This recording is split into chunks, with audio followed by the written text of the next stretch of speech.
it is often more costly to trade with African countries outside one's regional economic communities than with the rest of the world. So, say for example, take the example of Kenya. For Kenya, it is relatively cheap to trade with other countries within the East African communities. But if Kenya has to trade, say, with Nigeria, with Senegal, with other African countries outside the East African communities, the trade transaction costs tend to be even higher on average than with countries in the rest of the world, so non-African countries. You know, when you are exporting outside, once you are through the port, then the thing is done, it's gone. You will only face import procedures in the country where it is going, and at that time I think it is normally the problem of the person who is getting it. But here, for example, if we take goods from Mwanza, like fish, to neighboring Kenya, you do face, okay, there are border procedures which can be delayed, but there are also internal procedures by way of what you call NTB, non-tariff barriers. You find, sometimes additional customs checks within the country where the goods are going. So if you're a trader taking things to Nairobi, you are through the border, but again you may find some police checks checking almost the same things that were checked, and this can be done more than once, and it is a frustration. It's very unnecessary.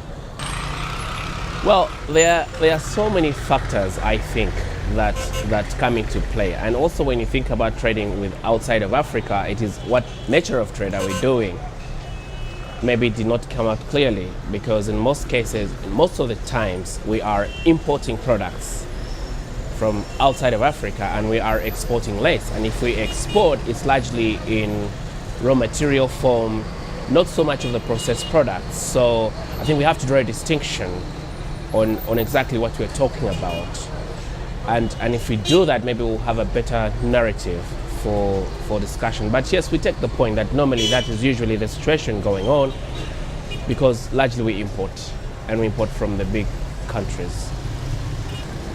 In order to be able to do trade, you need something to trade with, that is production.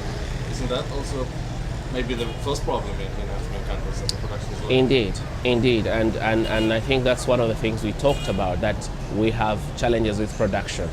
So we need to, I think, come up with strategies to boost production so that we can benefit from such decisions such as the duty-free and quota-free market access. Because if you do not increase on your production and also diversify the production and also add value to what you have produced, some of these mechanisms or outcomes, negotiated outcomes, will be difficult to operationalize and or benefit from. Many countries started their production in manufacturing, but it was based very much on import substitution.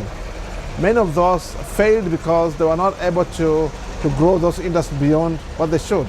But then when many countries underwent economic reforms, they were unable to balance between public involvement and the commercial sector.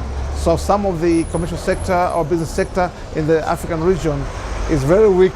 It has been unable to grow production and trade as they should. But mainly it's explained by supply side constraints. You know, in the discussion on WTO, we've been discussing about the challenge of supply side constraint, which is a factor condition necessary for production. These are very much lacking because investment in those supply side constraints has been low. That's why we engaged on enhanced integrated framework. Well, yes and no, because if you produce and you don't sell, then also as a producer you don't get enough income to buy someone else's good. So I think it's a bit of a chicken and egg problem. What we've seen so far is that liberalizing markets has tended to be done during the structural adjustment program was not sufficient to actually boost production. You also need to address certain constraints, the so-called supply side constraints, which hamper domestic producers to be able to actually benefit from increasing integration with the rest of the world. So if there is a lesson, and I think the Aid for Trade initiative is partly also a response to that, is that liberalization can be good, but it is not sufficient as such to boost productive capacities. So you also need, for example, investment in infrastructure, because even if your trade partners reduce tariff, but your producers are not able to effectively connect to the market because roads, ports and so on are not up to the task, then you'll simply be flooded with imported goods and you will not have the supply side response which you would expect.